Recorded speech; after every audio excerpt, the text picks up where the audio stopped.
Hi everyone, I just want to show you a little excerpt from yesterday's Parliament House session where Senator Malcolm Roberts generously and kindly read a letter from me, and halfway through a Green senator called me Islamophobic. It's not funny, but it's funny because well, watch and see when it happens, because straight after it, when Senator Malcolm Roberts continues to read it, it addressed exactly what I was being accused of. Let me know what you think. These are her words, based on her lived experience and that of her family. My name is Janet Shea. I'm an Iranian Australian. Yesterday, on the 1st of March 2026, the leader of the Islamic government of Iran, Ayatollah Khamenei, was killed. The Iranian people have waited 47 years for this moment.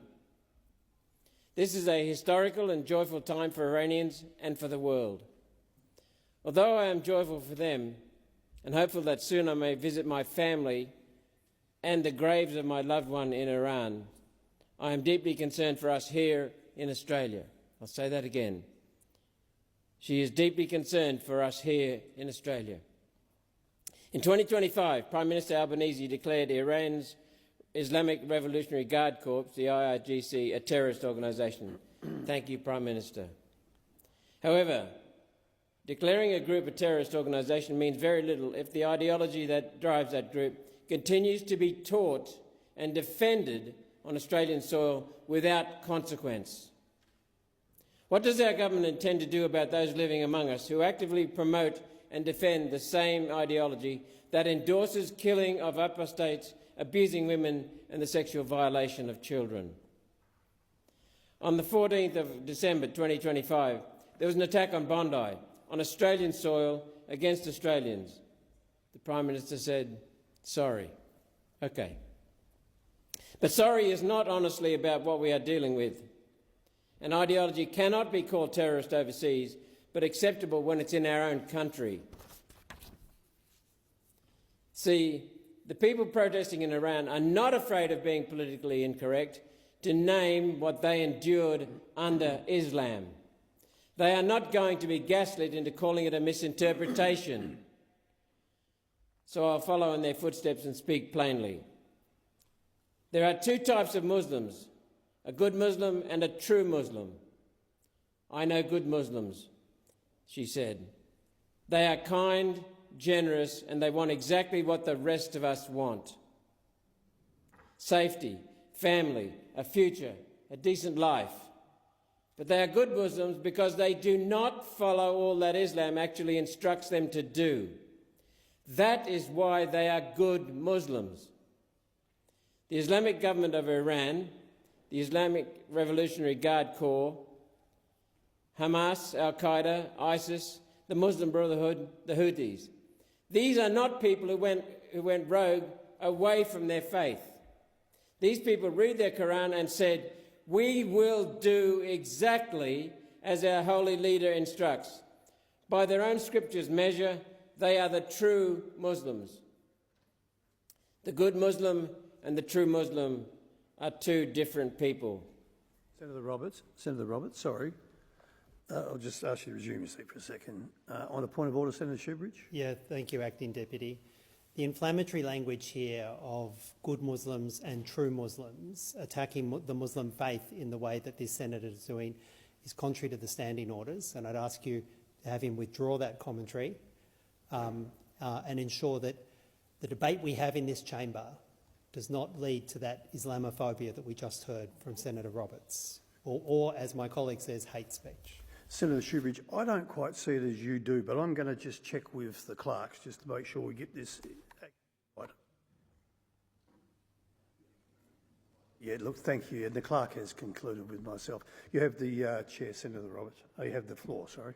Thank you. The word Islamophobia is used in Australia to shut down the freedom to have opposing conversations about the religion of Islam. Exactly what just happened. Isn't the timing incredible? He is accusing me and Senator Malcolm, obviously, because he's reading my letter, of Islamophobia as soon as a conversation has begun. Let's continue. A phobia is an irrational fear. Reading the Quran and asking whether its teachings align with Australian values isn't irrational. Christianity is openly mocked in our country without legal protection from criticism. Nor should there be such protection. In a free society, any belief system can be questioned. But when Islam is questioned, the conversation shuts down and the person asking the question is called the problem. And the question about Islam never gets answered. Australia, she says, Australia, we have the right to read, question and think for ourselves. Go to your local library, pick up a copy of the Quran, read the Hadith, the recorded words and example of their Prophet Muhammad. Draw your own conclusion and decide if Islam should be shielded from scrutiny in a democratic nation. Demand that our government clearly distinguish between those who wish to live freely alongside us and those whose convictions oppose the safety and freedom of Australians. And let us build our immigration, our policy and our national values accordingly. That is not hatred. That is not phobia. That is protecting ourselves. It is not good enough for our government to call behaviour terrorism when it's outside of our country and refuse to say the name when it is inside. The people of Iran were duped into accepting an Islamic government and have paid for it in blood for 47 years, while the world stood by and didn't listen. Do not let Australia learn that lesson the way Iran did. Long live a free Australia. Thank you, Janet Shea. This is what matters. The security of Australians is paramount to one nation and should be paramount to every member of this Senate.